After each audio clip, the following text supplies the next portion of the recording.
No, she's not falling off the couch. There's no thuds. There's none of that.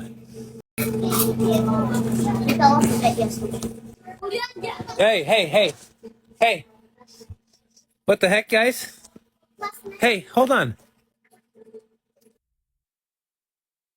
The resilient Jenkins baby, Miss Stephanie and Drew's newest little girl, is apparently back in the hospital for the second night in a row because of another alleged seizure. And the very first thing Stephanie does, jumps on Facebook, not to privately text family, not to just pray in peace. No, she posts a public update that says, "Headed back to the hospital with baby girl. Keep us in your prayers." And then, of course, throws in the little reminder, "Our experience is not your content." Girl, the irony is screaming. Meanwhile, Drew is over on TikTok Live, literally in the middle of all this chaos, just chatting away like it's another Tuesday. And both of them have been pumping out videos about it. Stephanie filmed herself crying, explaining the first seizure, saying Drew was the one who rushed the baby to the ER while she stayed back at the motel with the other kids. So CPS is finally involved in the resilient Jenkins case. Thank you, Jesus. Because what the from sleeping in the kitchen next to the dishes to going to hotel to hotel, damn near sleeping in the car. Baby's over there falling off the bed and some more shit, having brain injuries, having to be rushed to the hospital 3 and 4 times and shit like that right there. So allegedly, according to Maddie, I think Maddie, one of the children or whatever, blasted their ass on live because they tried to get up there and lie and try to say that the baby didn't fall and it wasn't no injuries and stuff like that right there. Oops, got him. And I hope the little baby didn't get in trouble for blasting that and putting it all on the internet, but that's what y'all get for trying to go live. I've been said they did was abusive.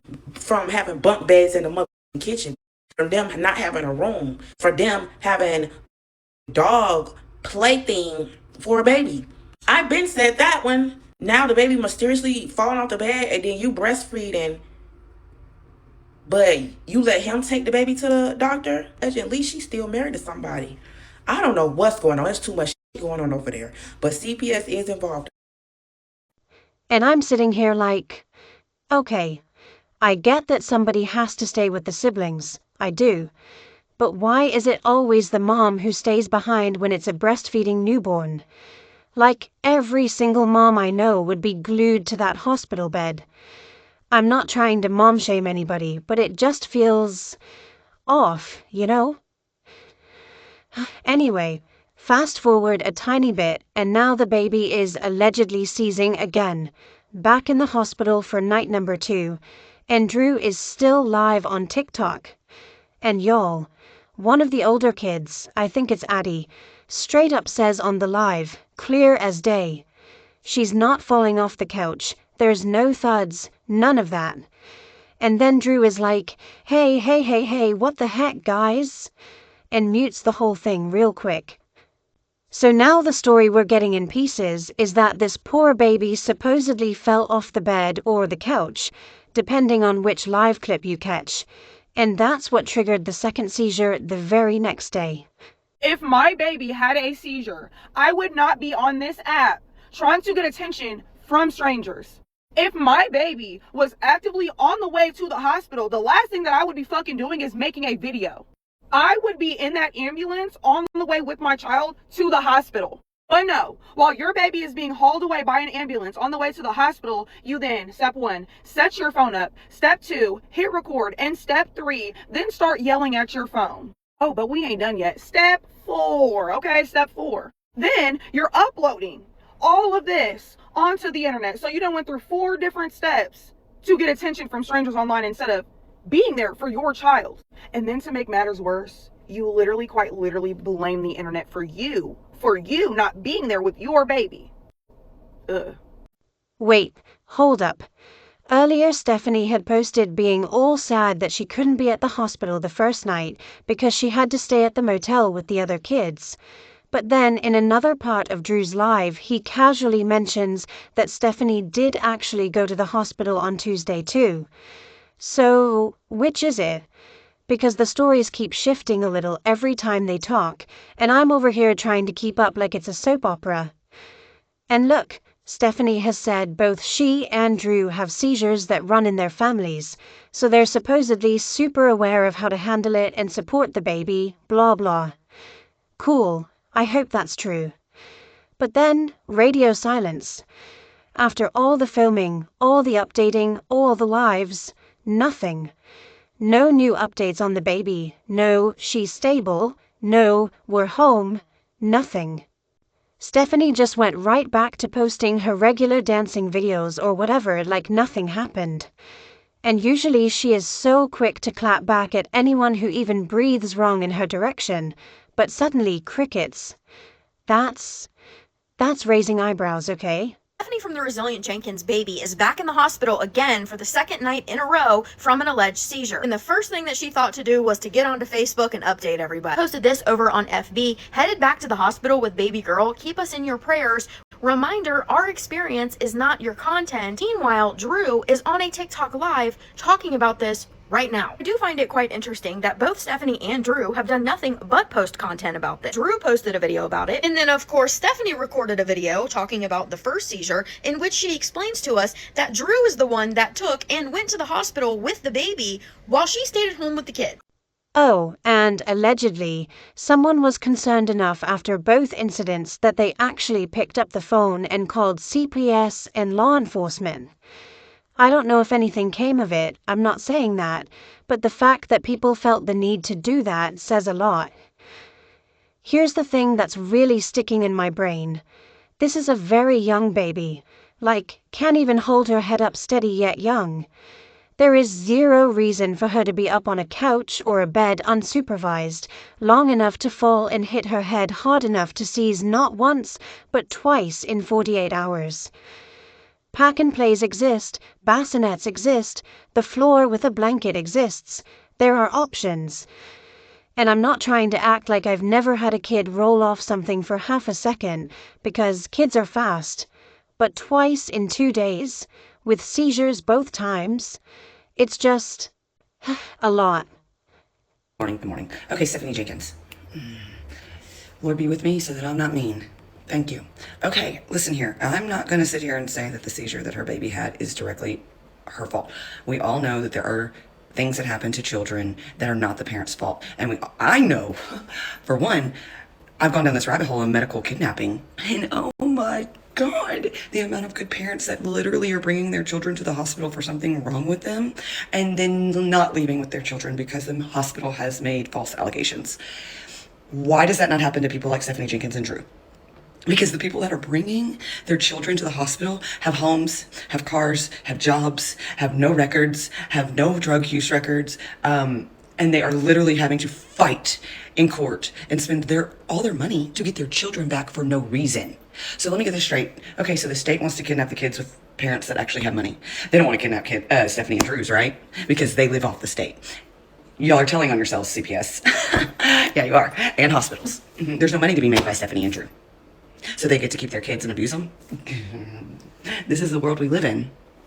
This literally is the world we live in. Open your eyes, everyone.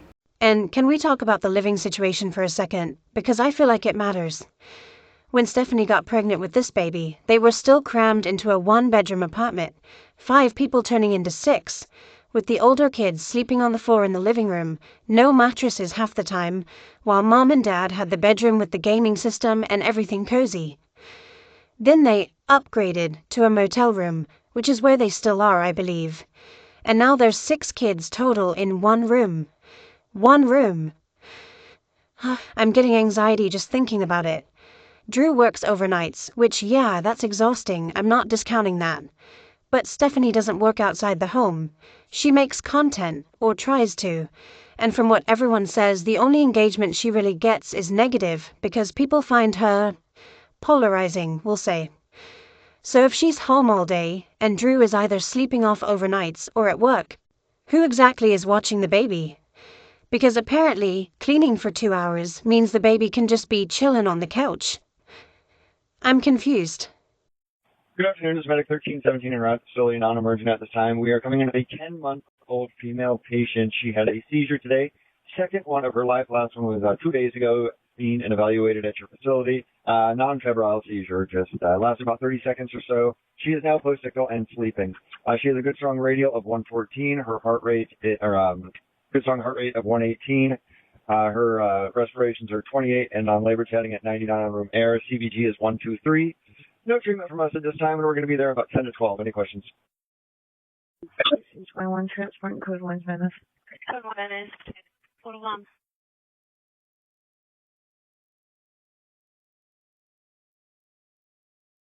Like, real talk.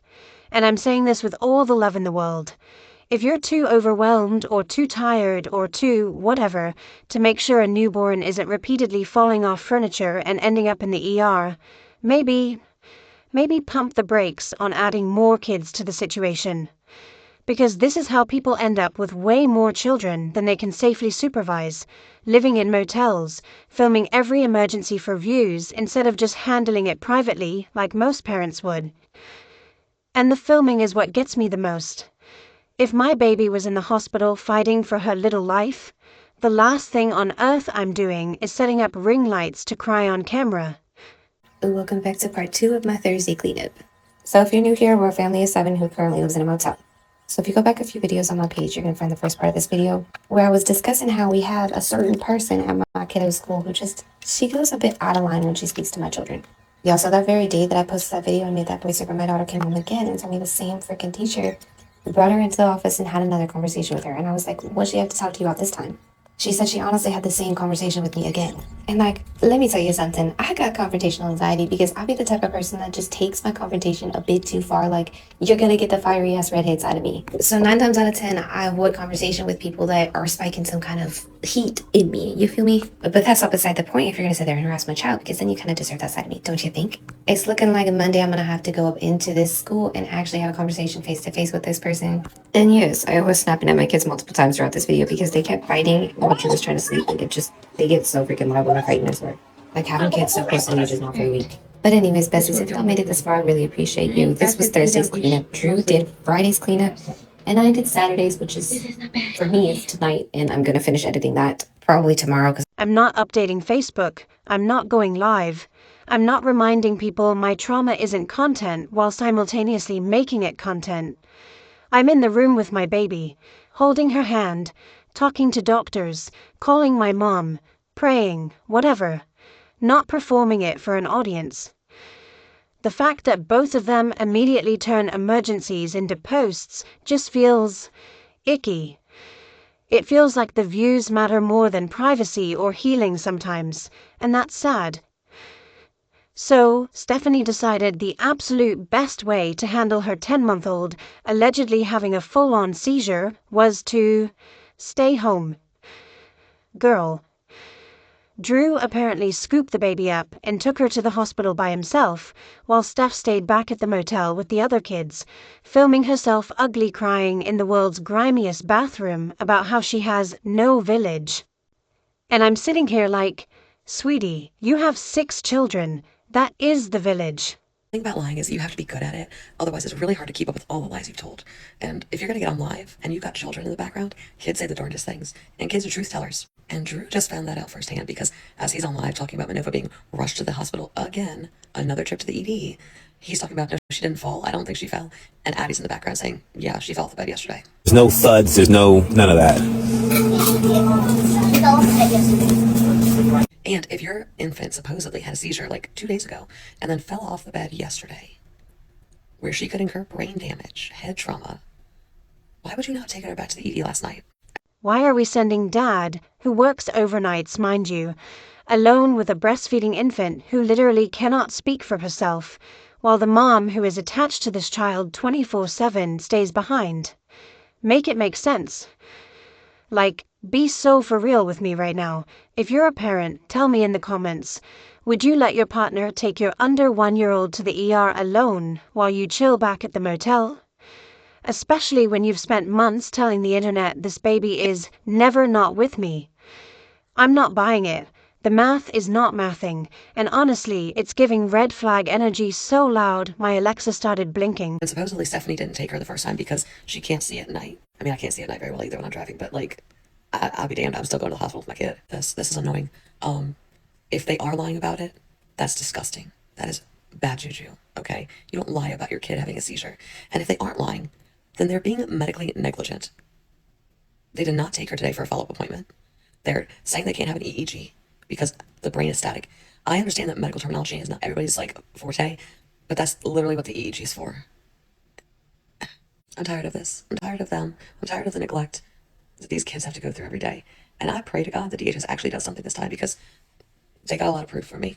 And then Steph drops this video, y'all know the one, where she's in that dingy bathroom, mascara everywhere, screaming about how people only care that she's wearing a dirty shirt and not about the fact that her baby is in the hospital. And she's like, I don't even like posting this kind of stuff. Girl, stop. You post everything. You post tantrums, you post poop explosions, you post your kids crying because they don't want to be filmed. Let's not act brand new. This is literally your entire brand. Trauma, chaos, and then pray for us in the caption. It's the same cycle every time the views dip. She keeps saying, I have nobody to call, I have to stay with the other kids. Okay, cool. But why not have Drew stay with the 5 older ones while you, the primary caregiver and food source, go with the actual patient? Why is that never the option? And I'm just throwing this out there because apparently we're all thinking it. Is there a reason she didn't want to be in a hospital setting with doctors and nurses who are, mandated reporters? Because the way she avoids medical professionals like the plague unless she's filming it for content is interesting. Very interesting. Little baby just had a seizure. Pookie, why aren't you at the hospital with your baby? I understand that one of the two of you, King Daddy or you, had to stay home. Well, not home, at the motel with the kids. But why didn't he stay at the motel with the older kids and you take the baby to the hospital? That seems like the natural way that it would sort of happen because he doesn't really do anything and it's, your baby and your mom. I don't know. That seems very strange to me. It seems like you intentionally are avoiding the hospital. Did we indulge in some substances maybe right before this happened and then you couldn't go to the hospital, which is why we say stop doing those. Right? 1, it's a waste of money and you have no money. And 2, because of stuff like this, you can't be a parent when you need to be. People will make the video about anything but what I'm going through. First of all, why are you even posting this? This is a valid crash out, but your baby's in the hospital after having a seizure and you're making a video crying in the bathroom? It's giving Whitney from Real Life of Mormons, whatever, where she was dancing in the PICU while her baby was dying. I don't get to be here with my baby. So I'm stay here to take care of the rest of the kids. And I have nobody to call to take the rest of my kids. But that's what you wanted. You wanted to isolate yourself from everyone. You wanted to choose Drew over everyone else in your life. This is the consequences of your actions. And look, I don't care how you feel about the parents right now. We can all agree a 10-month-old baby having a seizure is terrifying. So thoughts and prayers to that sweet little girl, period. Now, the internet being the internet, people immediately started connecting dots. Some are saying it could have been a febrile seizure because those are super common at that age, totally possible. Others are side-eyeing the fact that earlier that same day, Stephanie had posted Momo absolutely coated in Nutella, like face, hands, couch, everything. And the baby was running around barefoot near cleaning chemicals and a giant kitchen knife on the floor. Classic Resilient Jenkins chaos. And then there's the whole breastfeeding conversation, because Stephanie has been pretty open about gardening. We all know what that means. And people are like, could something have transferred through milk? We don't know. It's all speculation right now, but the questions are loud. I did update the Portland Police Department about Drew's live last night, where Bella, you could hear her, not as loud, say that Manovah did fall off the couch, and then you can hear Addie speak louder, saying that, yes, she did fall off the bed last night. So, Portland Police Department is aware of that. I did before Drew's live even happened, I did make a CPS report yesterday, and then I also was instructed by CPS to call the Portland Police Department to do a welfare check, because for CPS it takes them a minute, but for the Portland Police Department, they just like immediately can go and assess the situation. So around like 3 p.m. ish, in this video below, I'll show you the timestamps of when I reported it to the police to do a welfare check, and then you can see when the private number called me. Also, remember the cross-eye thing everyone kept pointing out months ago? People were literally begging her to get Momo's eyes checked, and she kind of brushed it off or stopped posting clear face shots as much. Now suddenly we're talking neurologists and MRIs, and it's like, interesting timing. And yeah, allegedly someone on Jules' side of the family has a seizure history and takes medication for it, so maybe there's a genetic component. Again, we don't know yet. The part that has me the most uneasy, though, is Stephanie's newest video. The one she dropped literally the day after the hospital scare. She's filming in the motel room, baby crawling around barefoot on that nasty floor, chocolate everywhere, jumping on the couch, knife just chillin' in the background like it's normal. And the whole time she's ranting because the school has been pulling her kids aside one-on-one to talk to them. She's mad, like really heated, saying teachers are intimidating them, showing favoritism, telling the kids there are resources to get y'all out of this situation, and that they're doing all this behind her back without calling her first. She even told her children, don't let them take you alone into a room. Girl, what? And I do think it's a little odd because at the exact same time that the Portland Police Department on the private number called me back around like 3:30 p.m. if I could recall, that was also literally around the same time frame that Stephanie uploaded that weird short video of her doing her morning routine with tiny small amounts of oatmeal for her kids, and then she's like packing up her stuff to all of a sudden do laundry. I did make the mistake where I at Stephanie in the videos, and then one of you guys commented under the video telling me, hey, remove the @ so she doesn't have a heads up. So I immediately did that, but with the original video where I have like a lot of views where I originally said that I'm going to file a CPS report, I couldn't really change that. So it is what it is. But I'm not too worried because even if she wasn't home, I'm pretty sure that they're still going to go and try to have some type of form of contact with her in person. So she can't really dodge the bullet on this, especially if her kids are going to school. And even if she tries to delete like any of her like videos, she can't, and I highly doubt she will. Because everything's already online. A lot of people stitched, duetted, the videos and whatnot. This video, I'm going to just include the timestamp of when I called CPS, when I reported the welfare check and updated the police officers yesterday, and then when yesterday the private number as well called me. I'm just going to include this in the video.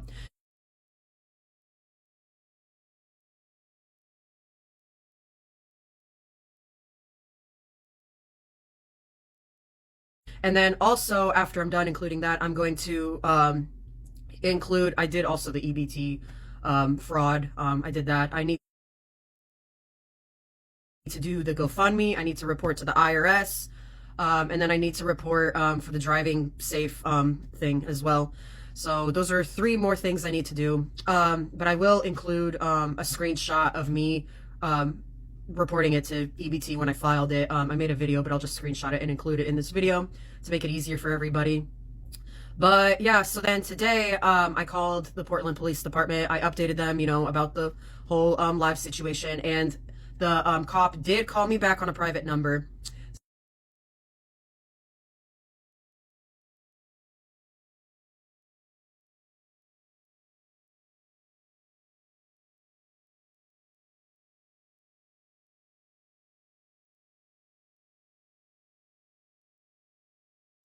First of all, teachers are mandated reporters.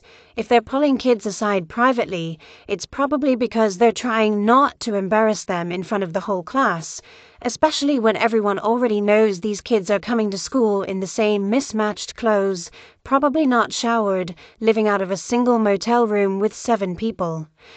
That's trauma, okay? Kids act out when their whole world feels unstable, and cramming that many humans into 400 square feet with no privacy, no routine, no space to just be kids, that does things to their little nervous systems. So I will include that as well in this video, the timestamp, so it gives everybody peace of mind that this is actually getting handled, and there are reports, and there are other content creators too that are reporting. They're just not like uploading it and whatnot and showing us, which is fine, you know. But at least with my videos, you know, everybody officially for a fact like has evidence and knows. So it doesn't matter. It's just for peace and comfort. I don't care about views or likes. I'm not getting paid by all any means. So I am going to have this video though in my drafts just sitting there, because I did upload a video saying that I was about to notify the police and stuff. So, you know, the whole oatmeal and the morning routine video, and then her, you know, going to the laundry and stuff. I don't know if she saw my video or not. I doubt it, but I wouldn't be surprised if she's watching like every content creator talking about her, because she's a narcissist and she can't handle criticism or anything, and she's probably obsessing right now watching everybody's videos. Either or, I'm just gonna have this video chilling in my drafts for at least an hour, and then I'm just gonna upload it, maybe even longer than that. And the reason why is so that she doesn't necessarily have a heads up, so that she could just be caught off guard for when the Portland Police Department does show up to do a welfare check. But either or, I am not the only content creator who is filing a CPS report and also calling Portland Police Department to do welfare checks. I've had other people tell me that they're doing that as well, and I really encourage that, and that makes me really happy to hear. The more people, you know, ask for welfare checks and whatnot, and the cops can handle that, you know, it doesn't mean that they're going to show up 50,000 times, but, you know, it's just giving them an awareness of how many people are concerned and how big this situation really is. And then also, the more people file CPS reports, the more info CPS is going to get from, you know, different people. And it's probably the same information, but if like 50 people have the same. Then Drew hops on live, acting like everything's casual, showing new photos of the baby in the hospital. But half the internet is like, wait, didn't we see that same onesie and that same bald spot last month when Drew allegedly had his own seizure? The baby's hair is literally doing time travel. One video she's got a full head, the next she's serving chemotherapy chic, then poof, it's back. Pick a timeline, babe. I will never, and I mean never, forgive those of you that made the resilient Jenkins known and gave them that fucking platform. Because why is it always the bad humans that get the most support and get to make all this money just to not do anything with it? There's no way that if I had that platform across all platforms, across all socials, making the kind of money that they make, that I would not have the most amazing home for my kids, a better car. Huh? Like, are we thinking my kids will be going to an amazing school? I will be taking them to do amazing fun things around the world, just culturing them about other things that's happening in this world and showing them how to appreciate and respect other cultures. I just don't understand why dumpster fires is what brings in attention. I just don't get it. These people are the most vile people ever, man. And they get to make all this money to still be in real time neglecting their children. And speaking of timelines, Stephanie posted a video this morning, Friday, I guess the 5th, just breezing through laundry, acting like the past 48 hours never happened. No update on the baby, no she's home, no tests came back, nothing. Just, good morning besties, butt ton of laundry to do. While the comment sections are going feral, trying to figure out if her child is even okay. The switch up is dizzying. She needs an EEG or whatever it is. She's supposed to go today because we called yesterday. How's Stephanie? Stephanie's fine as can be, I guess. So they're not even going to do an EEG right now because since it wasn't super long, like the seizure is what they said, and she came out of it fairly decent. I don't exactly understand what that means because you're still like delirious or whatever. She had another seizure. She's still kind of delirious. I don't know exactly what that means, but they said all the brain whatever is still fizzing. I'll explain in a minute. Hold on. Why'd you open it? What was I saying? Sorry, I got the kids here too. Yeah, all of her brain whatever is still fizzing or whatever, so they said it's going to take a couple days for that whatever to calm down, I guess, and then they're going to I don't know. So the fizzing, I wasn't there. That's not a medical term. No, it's not a medical term, and I am not good with medical terms, so I'm just doing the best I can. If you guys want info, then just take it as is. Yes, my daughter is okay. So I don't know exactly. Again, I had just got done cleaning. She just got back from doing laundry. She was just going through some laundry on the bed. I just got done cleaning. Honey, don't worry about it right now. We'll fold clothes whenever. Go get something to eat. So anyway, she was just chilling on the couch, just standing up. I just got done cleaning, and I was what was I doing? I think I was just zoned out for a minute. Because I just got done cleaning for the past couple hours, and it was just chilling, relaxing, and then Babe was like, "Oh, she's having another seizure." And I'm like, "Okay." And yeah, she's just on the floor again. No, I was napping Tuesday. That was the first one. Oh, sorry. Let me catch up on comments. No, she went to the hospital on Tuesday as well. No, she's not falling off the couch. There's no thuds. There's none of that.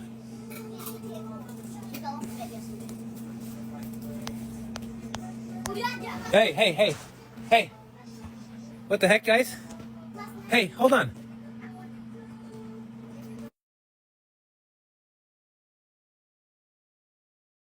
Anyway, I'm gonna stop here because I could honestly talk about this for another hour, and I don't want to beat a dead horse.